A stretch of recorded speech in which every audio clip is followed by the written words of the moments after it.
Hi, welcome to Intuition Your First Sense.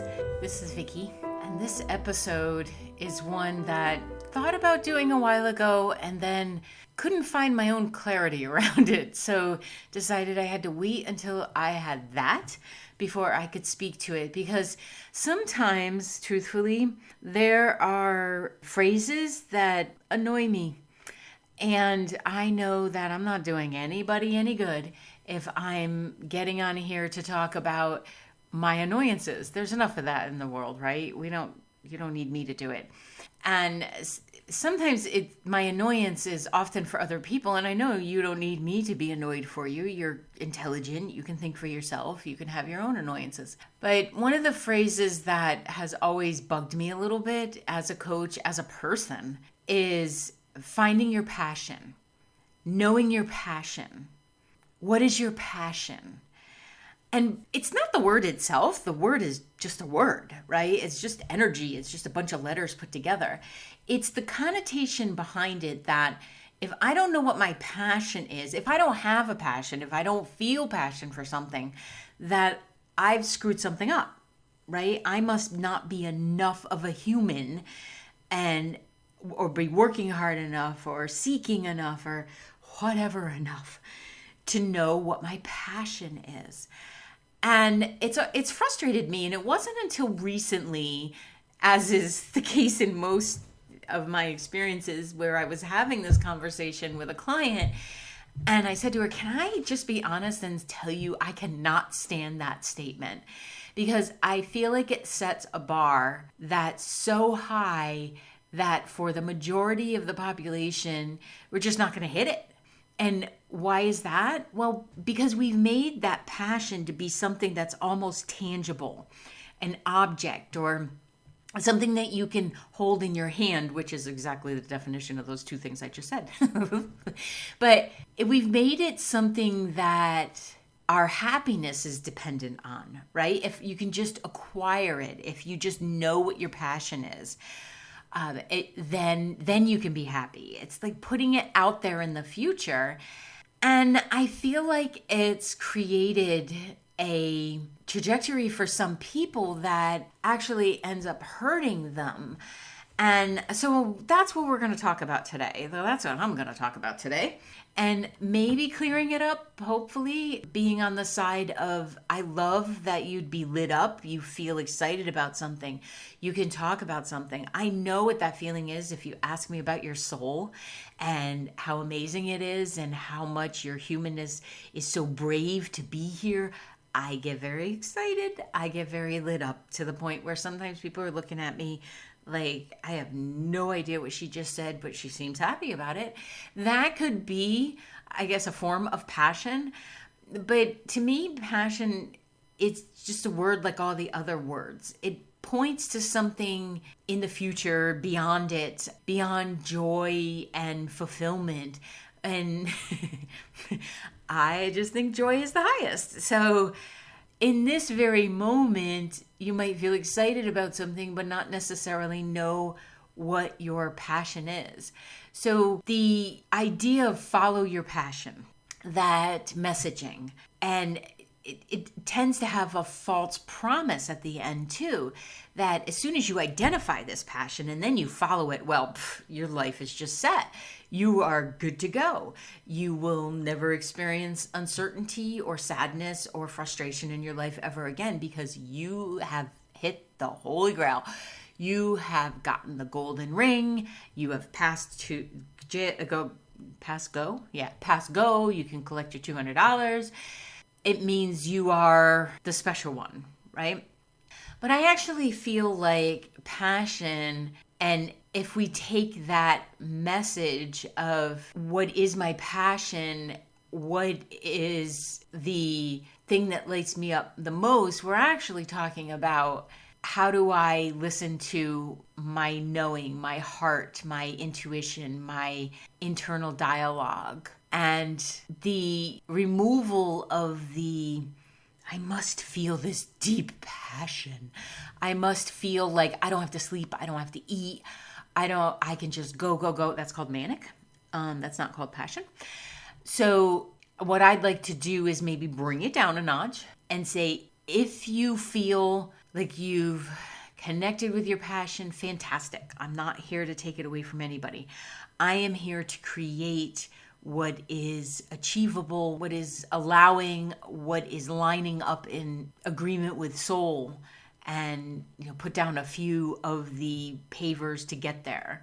So most of the time when somebody is saying, I don't know what my passion is, I can't find my passion, there's a disconnect there and maybe not a permission to follow their heart. So if you listen to a previous episode when I talked about being on your path, a lot of it is actually you already have this information inside, and maybe what you're looking for is more of an understanding of it, more of a receiving and allowing of it, and allowing yourself to be unique, allowing yourself to be different, because my joy and your joy are going to be two different things because we're different people.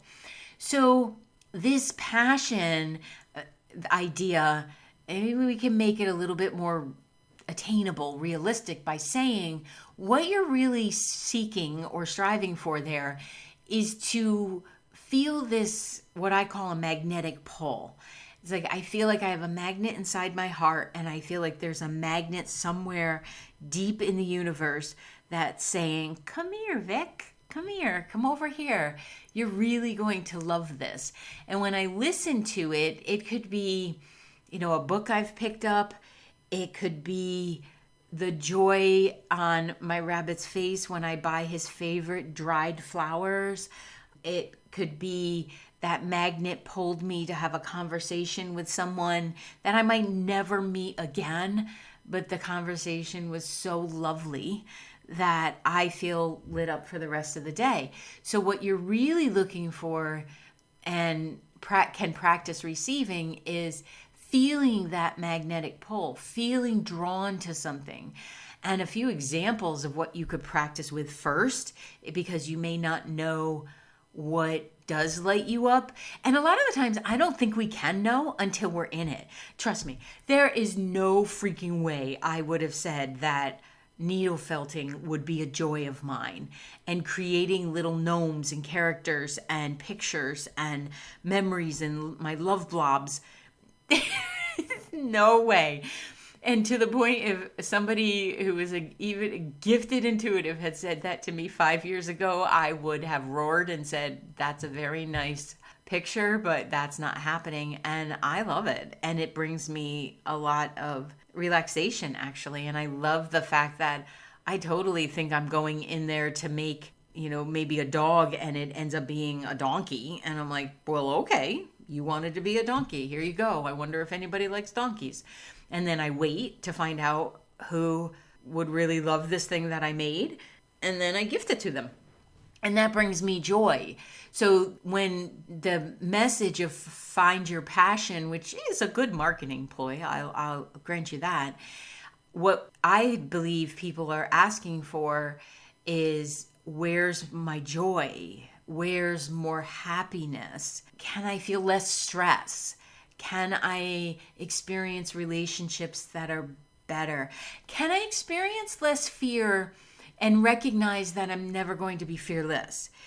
Because there's always going to be a little niggling of that somewhere. And there needs to be, because if you're in a dark alley, you need to get the heck out. Can you feel the magic that is life and the mystery that is of our souls? The other day, somebody asked me about my beliefs around galactic help. And I was like, listen, I don't know everything. And I'm excited to learn more. And do I think other alien lives are helping us? No. But I think that's because of light year and travel, and my nerdy head just gets too involved in that. But do I feel like there's a magic in the universe that we're all contributing to, and then that could help us? Oh, you better believe it. So being in flexibility of life and feeling lit up is what connecting to what I believe that message of follow your passion, identify your passion, know your passion. You may not be able to identify what is joy and happiness until you look at what's making you sad. I mean, there's a real truth in that. So I feel like the messages of follow your passion aren't necessarily bad. I think that it just can distract people because they're looking for that feeling that must be high octane, always on. That must be what passion is. It's not a bad thing. It's just not attainable, because to be in that high frequency all the time would fry your motherboard. This isn't about discarding passion, because actually intimacy and passion are fantastic ways to clear your chakras. They are a wonderful connection between two beings. Or more, hey, if that's what floats your boat. It's a feeling of being connected and lit up, but again, not sustainable in an everyday, all day long kind of thing. And this isn't about throwing out passion. It's about embracing the fact that we can have lit up energy and practicality. And sometimes people are surprised when they come to me for coaching as an intuitive coach. They often think that they're going to get a lot of talk about chakras and a lot of talk about the energy fields and a lot of talk about the beings and the deities and the angels and stuff. That's included in there, but I am a very practical person. I love systems. I feel like one of my gifts to the planet is merging these two, the ambiguity about energy, making it very relative to everybody, and making it easily attainable, but also bringing the practicality of, we have bills, like we have necessities, like we have needs as a human in order to move forward as a species, but also individual. Like you better get some water in today. And if you haven't, here's your reminder to go get some water. Did you know that most people work with me as a coach because they want to move forward in their professional lives? And then they realize once we start working together that it's a whole person approach, and I am going to help them move through their blocks, their fears, some of the trauma they've experienced, and to create a much more aligned life. So many times I hear, this is not what I thought I was signing up for. And that's such wonderful feedback to have, because if you're signing up and working with a coach and everybody does it the same, are you really being seen as an individual? At Vicky Baird Coaching, I do it all as an individual, and I would love to work with you. Go to vickybaird.com to check it out and see if you'd like to work with me. As our energy shifts and as we raise our vibration of this lovely planet that we're on and the galaxy and the universe and all that, we will be asked to, by our higher selves, by our soul selves, all the same thing, by the greater good of the humanity that we all contribute to, we will be asked to look for the wisdom inside. We will be asked to guide ourselves back to that knowledge that happens in there, inside of you. And I often believe that when people come to me for coaching, I'm looking for the brilliance in them in order to show them, because I really do believe in that message that we all have the answers within, and then I've added my own part. We just don't know where we put them. So I don't want to make finding your passion out to be a bad thing, because I think people can have an argument of either side of everything, but it's already inside you. It's the feelings that tell you if you're in alignment, if you should date that person, or if that's the job to take, or maybe you don't leave your job that's paying you to just do what you love. I see so much of that. Can it work? Yeah, I did it. I mean, I'd be a complete jerk to say it's not possible. Is it stressful? Holy macaroni. Is it stressful? So more and more, I've come to the understanding that if you really want to feel lit up about who you are and what you're offering the world, you also need stability. So that means that you take the micro movements. You know, I love that statement. Micro movements, one step at a time. You're practical. You work with what you have. You can love what you do, and you can focus on something that you want to bring the world, and then that can return to you an income. But if you're striving for something to be, I want to live my passion, that light's going to go out pretty quickly, because the passion will keep changing. The direction of what you want will keep growing with you. So what if we did this? What if you, here comes the practicality, guys. What if you had a couple steps that you could follow that could get you a little closer to what you love in life, help you identify that, and then if it becomes something so lit up that you feel like you have to do it, well, then we can talk about the practical steps to do that too. I have an episode coming up on how to run an intuitive business. So if you would like to take what you love into the business sense, well, stay tuned. So let's just talk about a few of the steps that are important. So we've already talked about the first one.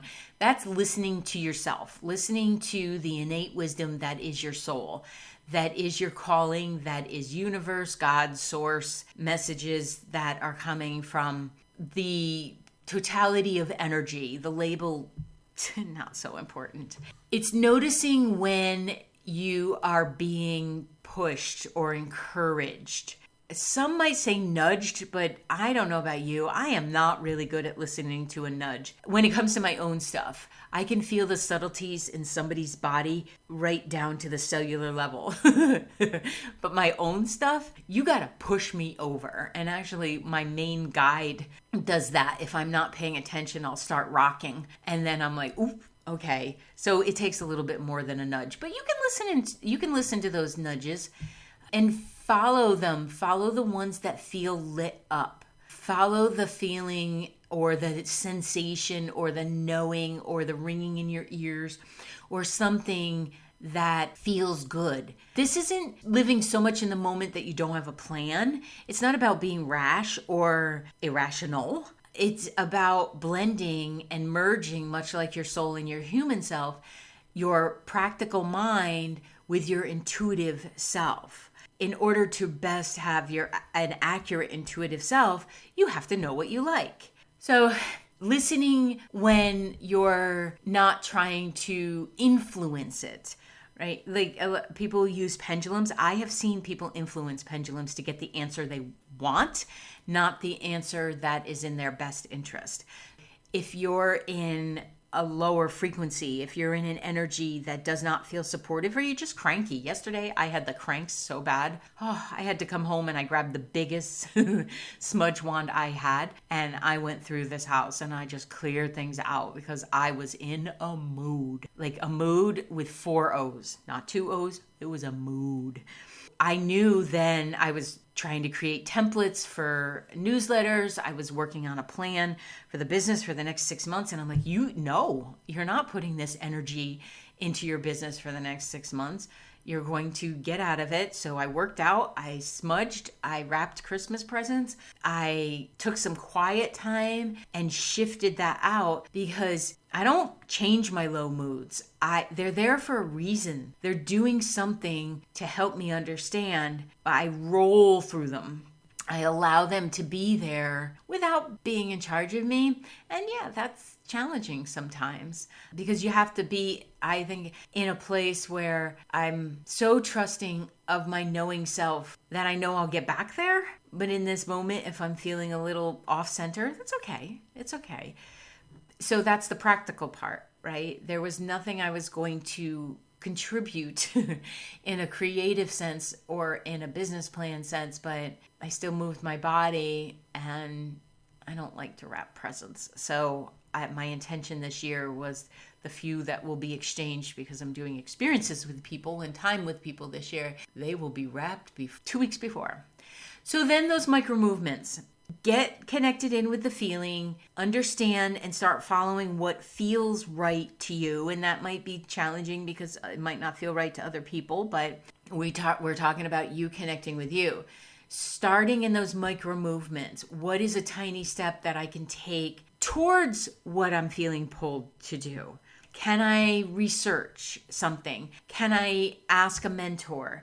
Do I need more information about the process of starting a business or learning how to volunteer, who to contact? Because if you try to jump and you do too much, it's like when somebody says, I'm going to work 7 days a week. I'm like, no, you're not. Go to the other end of that spectrum. What's your lowest number? And other than 0? And usually it's about 2. And I'm like, let's take that, because you want to go in with success. Like, you want to know that you're going to be able to attain it. And then you build on that and you can work up to it. You still need to have a rest day in there. A rest day doesn't mean you have to sit on your butt. You can go for a walk. If you take on too much, you might feel less than. You might feel inadequate. You might feel like you failed.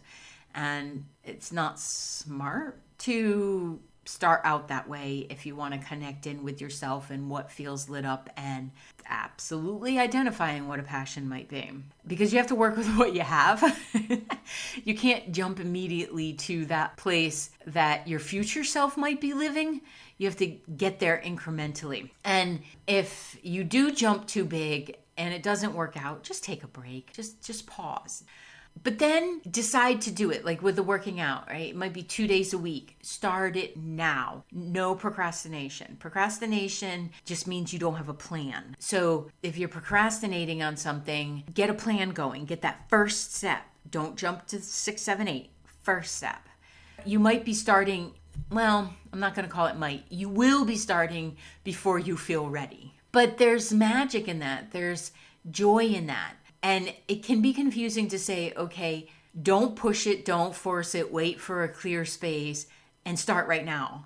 Well, there's balance, right? Waiting, if you're in a mood, you're just going to save energy. I wouldn't have gotten anywhere when I was in my mood if I tried to do things. And that was obvious because nothing was working technologically and I was just frustrated. So it will save energy. But you do have to start before you feel ready, because we have a tendency to think we need to learn more, do more. When I figure that out, when I'm, that act of perfectionism, right? When I get to this place, then I'll be happy. No, start now.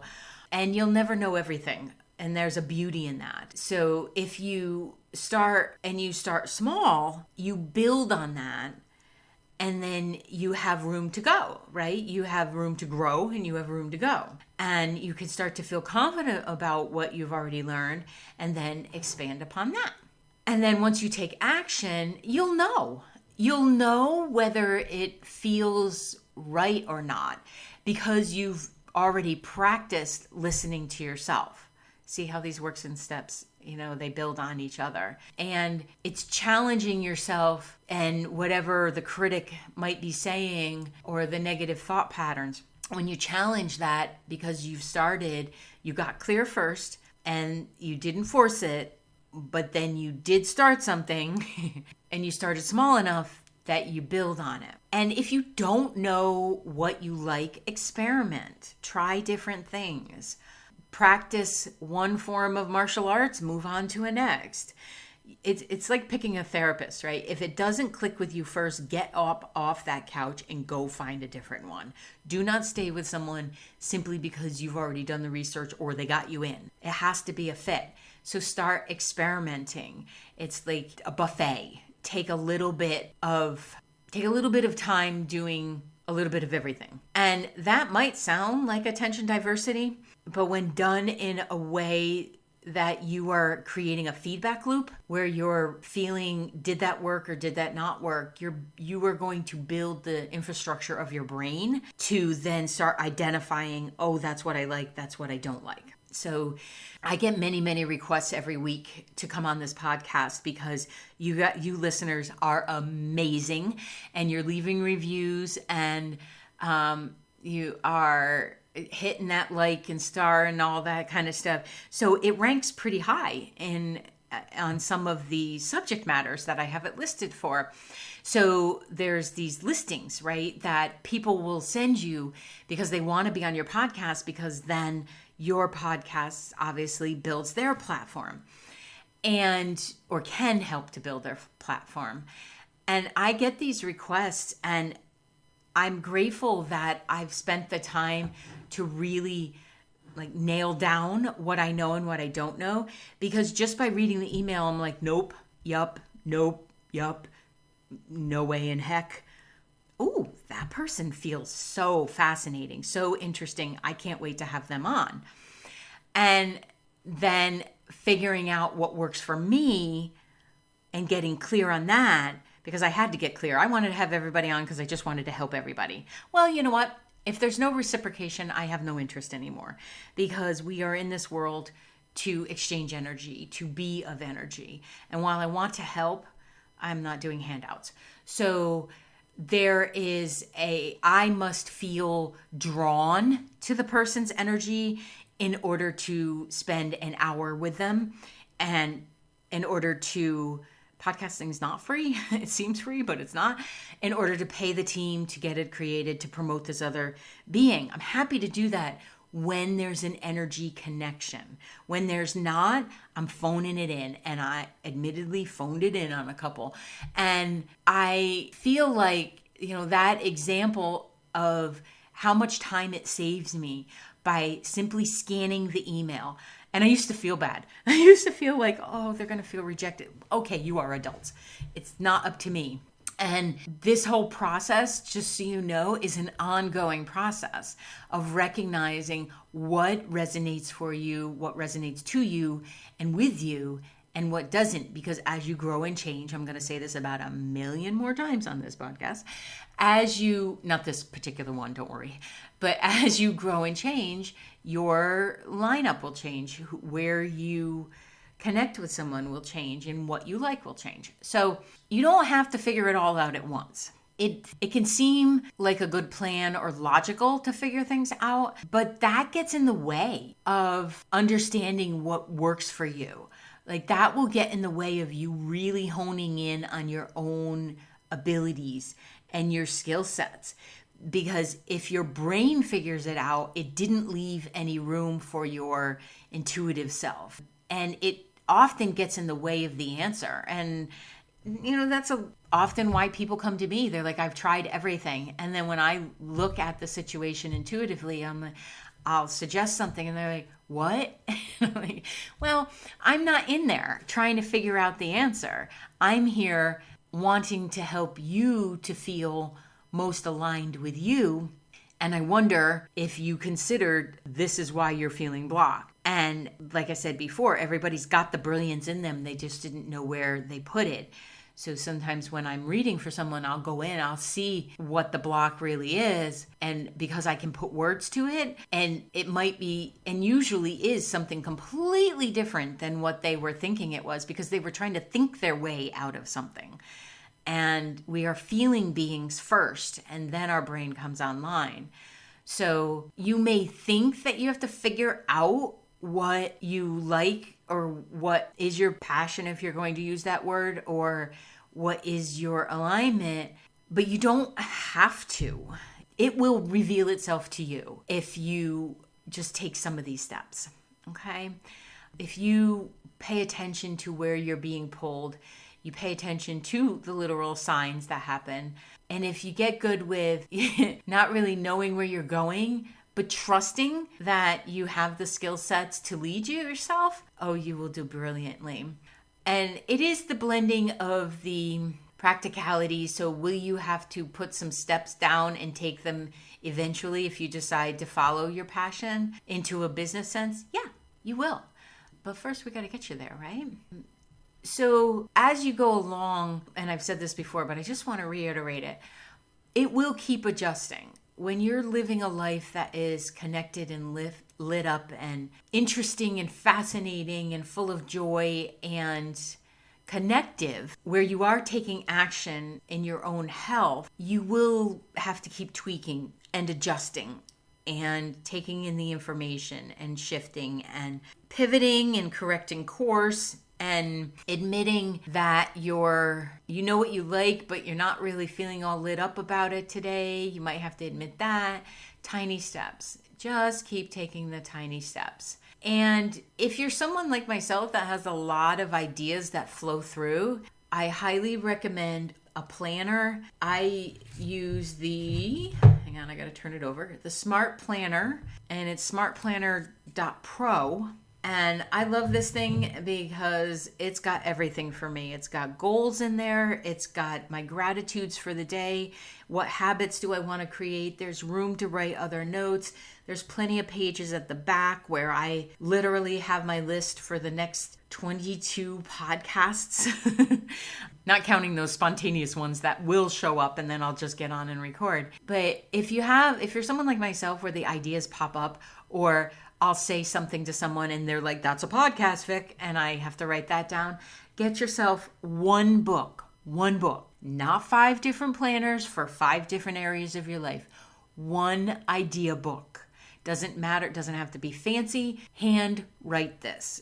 It's okay to throw it in your phone, obviously, if you're someone who's more technologically happy. But when you handwrite something, you get it into this realm. So consider that.